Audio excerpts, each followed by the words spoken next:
Hey everybody! Welcome to Let's Look at Jotun. I have been told it is pronounced Jotun.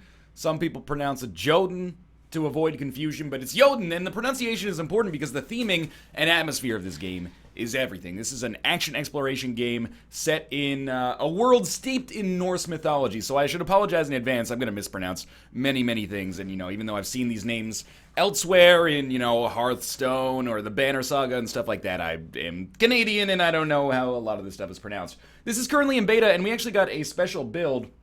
So in the interest of full disclosure, I'll tell you that we have a bit of an exclusivity window to reveal a new boss in Jotun. A Jotun, if you will, because apparently those are the stars of the game. Those are like the 5 big bosses that sit at the center of it, basically. So apart from that, like there's no money exchanging hands or anything like that, and no special favors. It's just traditional Let's Look At for a game that's in beta, coming out in September, so it's, roughly 2 months away, supposedly. And we're going to get to show off a little bit of a preview of a boss at the end, which is neat.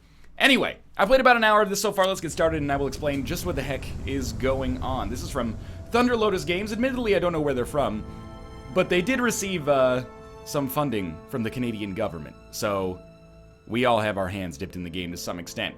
I'll let the opening cutscene play, and I'll just shut up, because honestly, the last time I skipped through it, so I haven't seen it, but it should set the stage here.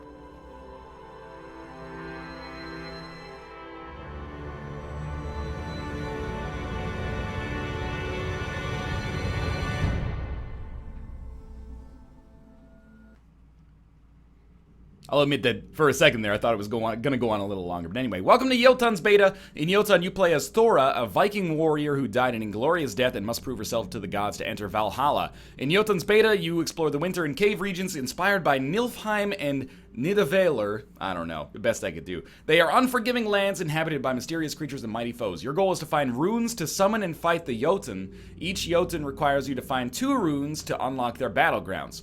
Thor, Freya, and other gods can help you on your quest. Seek their shrines to receive their blessing. Remember, though, the gods are not easily impressed. So the first thing that you're going to notice about this is that it is absolutely beautiful. The art style is so reminiscent. You'll see when we get, cut in a little bit with a bit of more of a close-up shot. The art style is very reminiscent of the Banner Saga, which came out last year. It was a beautifully hand-drawn, squad-based tactic strategy game, a little bit XCOM-y, but, with melee mostly. It looks very similar, but because this is a game that's a little bit more fluid, a little bit more action-focused, I think it actually looks better in motion than the Banner Saga did, and I don't say that lightly, because the Banner Saga was awesome.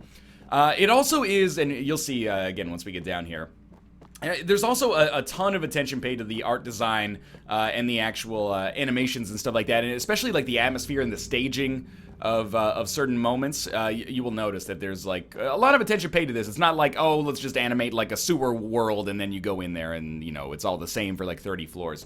The areas are definitely like very deliberately designed and created. It's also not really an action game, so to speak. I called it an action exploration game because that's what they call it in their marketing materials. But honestly, I don't think that's really an accurate assessment. It is much more like a puzzle exploration adventure game that has the occasional combat in it. Like versus the bosses, they're a bit like Titan Souls-y kind of puzzle combat. But outside of that, it's largely exploration and like light puzzle solving. It's kind of a unique game. I've never really played anything that fits the bill for this in terms of like the way it actually feels. So we play, again, as Thora here. We do have a couple of moves that we can do.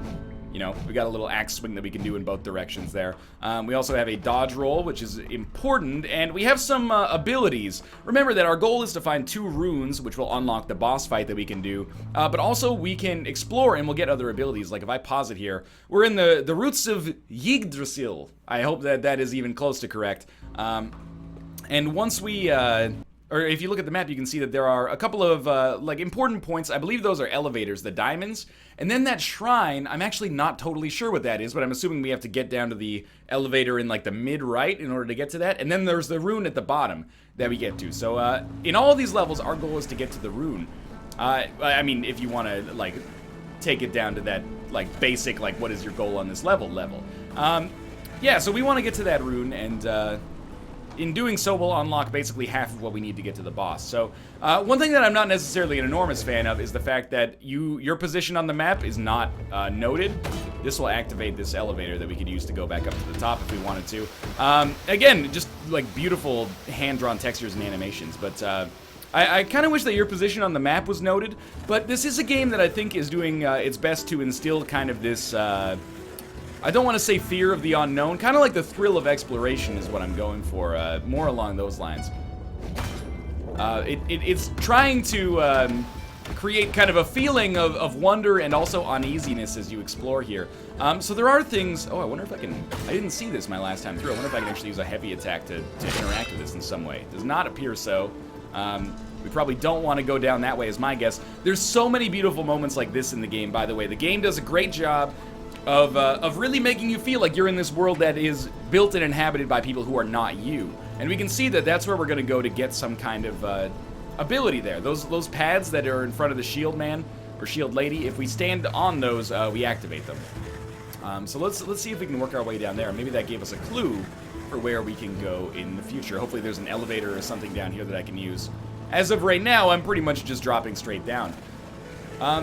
Yeah, it does a great job of establishing that scope. And every world has a few different things that that you can do. I'm trying to figure out where I am here. I'm probably, if I had to guess, like right dead center in that one that is just before the big things that fall down. In addition to getting runes, you can see we do have a health bar. Like this kind of like puzzle action stuff. Oh, that's going the other way. This kind of puzzle action stuff is what can take our health bar away, as well as fighting bosses. We will find the some things that will improve us later and actually make it a lot easier for us to get through this, because that is not very easy for us to get through. It's a difficult game. I'm not just bad. I might be bad, but I'm not just bad, I promise. So we'll start back at the top here and try to get down again. The more we explore, we'll also come across special abilities, is what I was trying to get to. So the first time that I was through this, I had gone to another area first, and I'd gotten an ability that actually gave me like a huge speed boost. So whenever these things started falling from the sky, I would, you know, press the B button and activate my speed boost, and then for like 30 seconds or a minute or something like that, I would actually be able to outrun the spikes as they fell, or the stalactites as they fell, and I would be fine. So in a weird way, I don't want to say that it's a Metroidvania, because it's not a Metroidvania, but it's Metroidvania-esque. You know, you explore and you get special abilities that will make your life easier at certain stages of the game. Like every single level that I've played has hazards like this that we have to watch out for. There's also, you know, other abilities that we can get, like a shield ability, which is the one that I think if we go to the right we will get, that gives us more defense. This is, again, a striking moment, but also not immediately that useful for us, but I'll stand on it regardless. This is basically a shrine.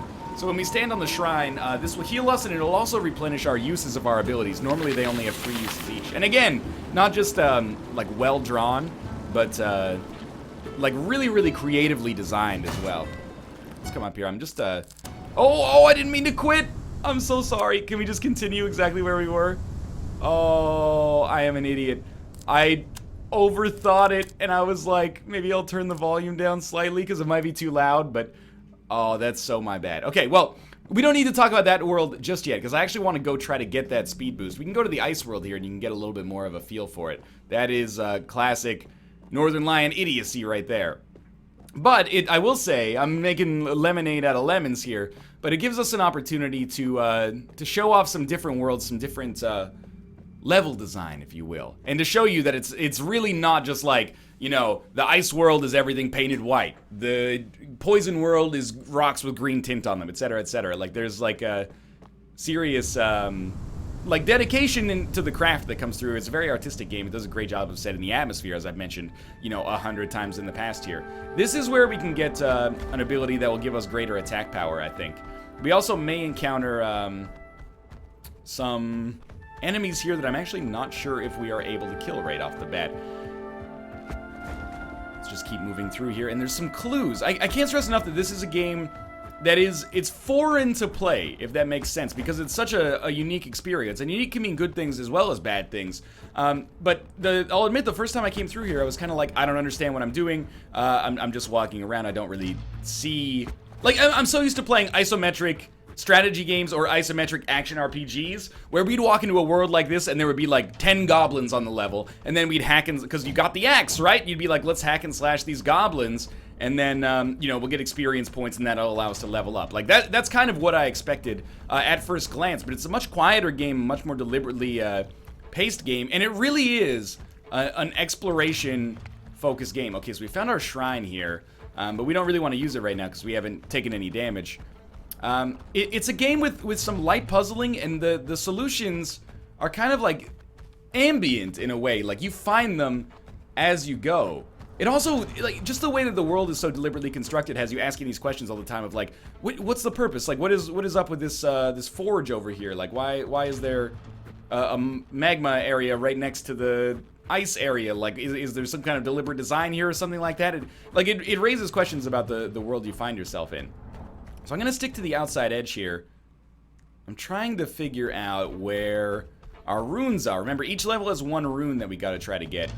There is some menace, I was just about to say, that we will come across at points. This is like an underwater sea serpent, and I have faced it, but I have not fared well, if I may pull the veil back there somewhat. But I don't know if it's actually fightable or if there's some kind of like puzzle solution to it. And I guess that's one thing I want to focus on, is that I think the game does really well, is that there's this, again, this sense of wonder that I'm trying to think of like what game to relate it to.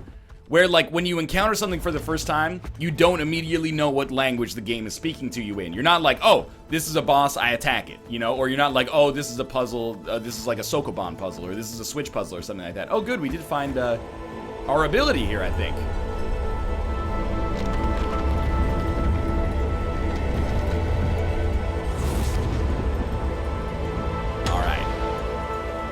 I let the game have its moment of gravitas there. I've lowered the volume so much, but it's still quite loud in those moments. I may actually have to Alt-Tab and lower the volume a little bit for boss fights where music is going like a little bit more intense. But, okay, so this is an ability that we just got. And this ability is, I'm gonna call it Thor's Hammer, because I don't know what it's actually called. But basically, I think it gives us either electrified attacks or stronger attacks, which are going to be very, very useful for bosses. This is a great moment as well. And also it does like area of effect damage when we activate it. So the way we activate those is by pressing the B button on the controller. Again, I can't stress enough that this is a game that is as much about place as it is about combat or anything like that. It's really a game where, you know, the beauty of it is at least so far in the beta, a huge aspect of it. It's a quiet game, but it's not quiet in the sense of being minimalistic. It's actually like weirdly ambitious. It's like a maximal minimal game, if you know what I mean. Like you're not constantly like Diablo 3ing your way through things. Instead, you know, normally you'd expect environments of the scope to be associated with that. Instead, you know, you are like this little pipsqueak ants making your way through, you know, the world of the gods, basically. I guess we're in purgatory right now, but you know, if we prove ourselves to the gods, we can. So we're just gonna continue moving here, and we may encounter the serpent again. I'm still looking for the rune. I guess the rune is like roughly dead center. I don't like when the camera pulls back. That can mean bad things. Oh, but this is our rune. Okay. No, get away. Get away. I would like this rune. Did I complete the puzzle? I got out of there in time? I think I did it. Alright, so we have achieved rune number 1. Actually, after that, we can just go back to our hub world, which is awesome. So we got our first rune. I've never been to the other ice level, I think, so why don't we check it out in the hopes of getting that second rune, and maybe we can fight that boss before we do the preview of the other boss. Ooh, I swear, if you're the kind of person who's like, oh, you know, this is boring. Which, by the way, I don't want to stress that that's like an invalid opinion. There are going to be people who will play this game and be like, you know, where's the gnomes or something like that? Where do I attack things? And you're not necessarily, oh, I remember this level and I know where to go. Rune is left side. Okay, so let's get ready. This level has a really cool kind of like atmospheric continuing puzzle along with it, which is neat. But yeah, there are going to be a lot of people for whom this is not the game for you. There's no question about it. But I think there's going to be a lot of people intrigued by this as well. I don't really want to run yet. This is also where we get the speed boost. I should have stayed because we are going to start taking some damage now. Oh, we got lucky, I guess. What is going on up here? I don't remember being here last time. So this is like an observation tower, I guess, where we can look at the rest of the levels. So we see the fountain. And that gate straight ahead is probably the way that we go to get to the rune, if I remember correctly. occasionally on this level, like, storms will pick up. And when the storm picks up, we have to find ourselves... Oh, this is perfect timing. We have to get behind one of these... I'm going to call it an obelisk, for lack of a better word. We have to find ourselves behind the obelisk, or we'll continuously take damage within the storm. So we need to, obviously always make sure that we're paying attention to that. And we will take damage there, but what's cool is that we actually get the speed boost power-up on this level, which I hesitate to call it, like, speed boost power-up, because it kind of makes it sound even a little bit gamier than it is, but, you know, that is basically what it is. It allows you to run really fast for a little bit longer, so, it actually makes it easier to get through this level, and if you're having trouble getting to another obelisk before the storm picks up, you can just do so. You know, you can press the B button to make it happen. I haven't used my power-up yet because I kind of feel like without combat, what's the reason of using the power-up right now? We might as well save it for later. As you can see, we only have 3 uses of it, so I don't really want to just blow it right away and then never get the opportunity to use it when it's truly necessary.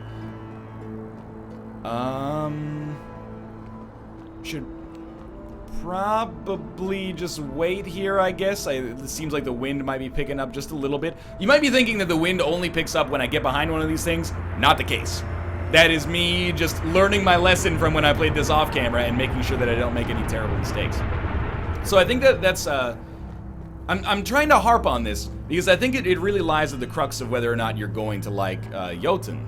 Is that, are you the kind of person who can see yourself playing a game like this? You know, it's kind of a quiet, atmospheric game with some really, like, grand moments, but you are not going to be hacking and slashing your way through the world. You know, you're not going to be... The boss fights are actually really, really cool, and I think that seeing those will... there might be a little bit of a weighted chance, like if it's been like 30 seconds since you've got a storm and you're at an obelisk, maybe they trigger it, but anyway. They will come when you're not behind the cover, is what I'm trying to get at. But, oh, I have never seen this golden apple before. I do want to get to it, but I also want to get to the rune. But, yeah, there is some combat. I mean, there is one of the levels in the caves. You do have to actually, oh, we cannot make it, but we might not get hit that badly. Oh, we made it. Yeah, there's a little bit of combat in one of the levels, but, oh, I shouldn't have walked out there. There's a little bit of combat in one of the levels, but it's definitely like, it's not the focus of the game. The focus is on exploration and on, like, environmental puzzle solving. In a weird way, it reminds me, like, I don't know, very slightly of The Cave, which is a weird comparison to make, but, and actually the comparison doesn't truly hold either, but, I'm struggling for comparisons, because it's not like it's a roguelike where I can just be like, oh, you know, it's The Binding of Isaac meets Nuclear Throne or something like that. Or, you know, oh, this is like Dark Souls-esque. No, this is like the crowning achievement in the beta of Jotun so far is that this is unlike any game I've ever played before. And it really is. It's like the exact definition of action-adventure. Like, you know, usually action-adventure games are like, you know, hack and slash, almost action RPG stuff. This is like... There is action, but mostly it's like you move and attack in kind of an action way, but it's mostly adventure focused. So I believe this is this is our speed boost. Okay. No, that is our rune actually. Okay, sweet. So we didn't actually get to the speed boost, but in the interest of kind of being economical with our time here, I'm gonna try to go fight the boss of the ice world. Because when I played before, I got both of the runes on the cave levels, and then I fought the cave boss, who was really cool, but I could not beat. Now that I have these 2 runes, we can go fight the ice boss, and I have a strong suspicion that I'm not going to do very well against the ice boss, because I don't know its patterns, but we might as well at least show it off, and then we can show 2 of the Jotuns in the same video. And then we'll show the new one, which I have a lot more familiarity with, and might even have a chance to beat if we get lucky. Again, the game does such a good job with staging and having these moments of gravitas. That's really cool. It reminds me a lot of... sincerely, the closest comparison that I can get is Titan Souls. And it's not even really Titan Souls-y, but definitely, like, in terms of the world design and the focus on bosses, Titan Souls is probably the most recent closest analog. So let's go into our boss fight here. And again, I may need to Alt-Tab and lower the volume somewhat. We'll see. Loading the boss in right now. Issa from Niflheim. All of the bosses are, you know, it's unique. We might as well take the extra power up here. Gives us like 10% of our HP back, probably like 5% of our HP back, in all honesty, but I'll take it either way. Yeah, all of the bosses are unique. It is definitely not like you fight, you know, little guy and then later on you fight him, but with like 30% more HP. Like each one of these bosses. Oh, remember we saw these paw prints earlier. It's like foreshadowing or something. I paid attention in English class. Just follow the paws. It is hard to get out of the habit of dodge rolling constantly. Okay, so we got these things. Oh, that's cool because the game taught us something. Basically, on the last level, it was like if you use a heavy attack on these, then you can break through them. Oh lord.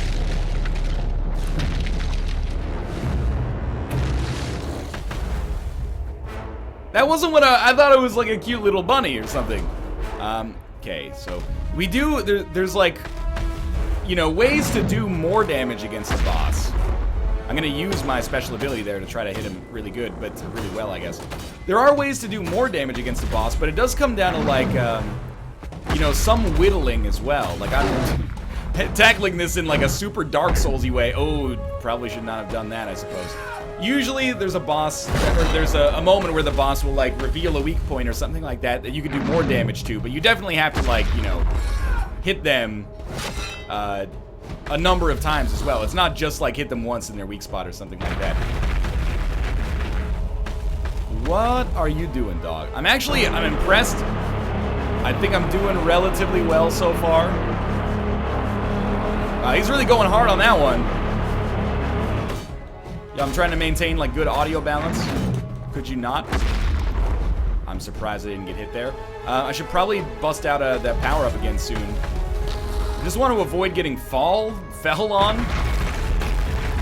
And usually bosses will have like they'll have a second phase as well. Like they'll have another phase that comes in after they've taken like a third, and another phase that comes in after they've taken a half of their HP. I'm so much slower. I got hit by a little bit of that frost breath. But I guess if I could just get in there, I could do more damage quickly. Please fall down. Ah! Dog, your running attack is too loud, man. Okay, no ice breath. Just fall down.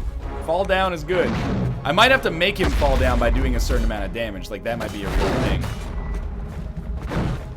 Oh, there we go. Okay, so I'm going to cast my... Oh, I thought that I would be able to get that bonus, but instead, basically, I just hit him with, like, the area of effect attack that I have, which is not a good sign, I think.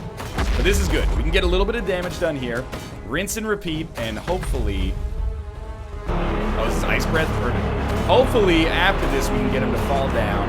And as he's down, we can do, like, one super awesome, you know, mega attack and ruin his life. Or at least hurt him a little bit. Okay, so we're gonna do, like, one big attack on his knee. I don't actually know where his, weak point is. You know, you would assume probably like the face or something. Oh my god, it's so icy now. I almost died there. It's so icy now that I can't really move well. This is where a speed boost would be real helpful. Instead, I think I'm actually like pretty much just guaranteed to die here. I was hoping that would hit him and maybe freeze him or something like that. He's gonna run. And honestly, like, it's not very easy for me to catch him now that the floor is made of ice. Okay, yeah, go for that. I can get under you. I got killed. I tried, but I got killed. Okay, you know what? I think that's good. We've shown off one of the Jotuns, and you know that he is, you know, not going to be easy for us. We will quit quickly, and then we'll go back and we'll do a fight against, I'm going to mispronounce this so bad. It's like Yggdrasil or something like that. Yggdrasil. It's the Norse, or maybe, sorry, Hagalaz might be the boss. Yggdrasil is the area. I'm not sure. Hagalaz, of course, very familiar with, because of the runes in Rebirth. But anyway, this boss is really cool. And also, I love the arena design for this boss. So as far as I know, this is like a Northern Lion exclusive reveal right now with this boss. We may actually have a chance to win here. So this boss is a little bit puzzle... I don't want to say puzzle focused because there's a lot of combat that ends up happening as well, but there are puzzles involved. So we have these 4 like electrified pillars, and we have a boss that does, you know, they have lightning bolts around them. You can probably make a pretty reasonable guess of what we need to do in order to have a really good opportunity to deal damage to this boss. So we can kind of kite the boss around and, you know, get him to drop some lightning bolts on them. And as these pillars become electrified, the arena becomes a hazard for us, in all honesty, because the lightning bolts that are emitted from the other like electrical things there will cause problems for us. But as you can see, we also get a huge advantage. I don't know what hit me there. We also get a huge advantage when the boss falls down. Now, there is a secondary attack that the boss can do. This is where I would really like to have my speed boost, which, admittedly, I probably shouldn't... Oh, I already do! Oh, that's totally my bad. Okay, I forgot that we had access to all the power-ups because of the preview build here. So I just used the speed boost, which allows me to run a lot faster here. And as you can see, like, I make way better time there.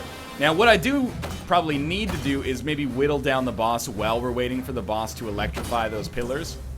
And, you know, why don't we cast the Valkyrie shield or whatever it is on ourselves as well at the same time. And there you go. That just blocked some incoming damage from those lightning bolts, which I think is really important for us. Oh, but then we got hit again immediately, right afterwards. Oh, okay, so we probably want to go to speed boost here, and we'll cast that.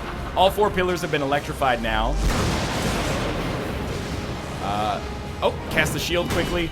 Tell you what, cast this quickly. I don't even know what it does. Drop that down there. Oh, we got a decent amount of damage done there. Still only like maybe a third at most of the way. I actually don't know what this does, but maybe it catches the boss's aggro. That would not surprise me. Let's cast our speed boost again. You know, we have to be... Oh, that was so bad. We have to be a little tactical with it because we don't get too many uses of it. And as you can probably see, like right now, you know, the boss is getting way faster as time goes on, which is making my life much more difficult. But we did get 2 extra hits there. On the pillars, I should say. I think we're probably going to lose this one, but at least we've got a good opportunity. We've got kind of like a weird mandala thing going on in the center, which is really cool. So now we know this boss is going to get hit by the next lightning bolt. So I'm going to cast like this on myself, which I think gives me increased strength. And I will admit that the developers told me the weak point for Hagalaz is the nose. So they probably intelligently were like, this guy's gonna need our help.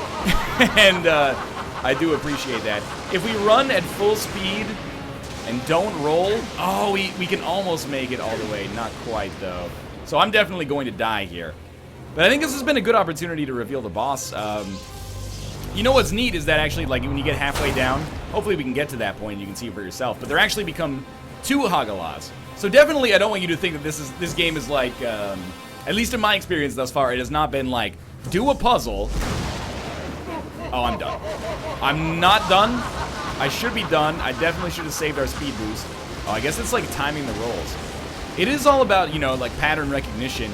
But it's definitely not like solve a puzzle and then fight a boss where it's like, just hit him once. And I don't mean that as a slight to Titan Souls, but, you know, it's not like Titan Souls where there's, you know, 25 bosses and each one has kind of like a glowing red thing on them that you have to hit, and you have to basically solve a puzzle within the boss arena in order to have a chance to hit it.